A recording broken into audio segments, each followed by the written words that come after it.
So I thought I'd start off the evening by talking perhaps about one of the more controversial areas within gynecology. And for the next 20 minutes or so, I'm going to be talking about cosmetic vaginal surgery.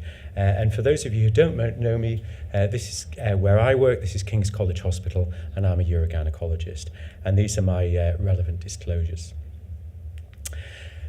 So I think we live in a world of fashionable demands where a lot of the medicine we perhaps are doing nowadays are driven by media, driven by social media, and of course driven by the press.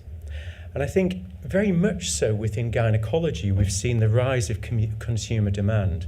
This may be because women have increased access to information. It may be because society is becoming more egalitarian. I think more and more in terms of our practice, delivery of healthcare is becoming a partnership between the patient or the consumer's wishes and our own medical professional opinion.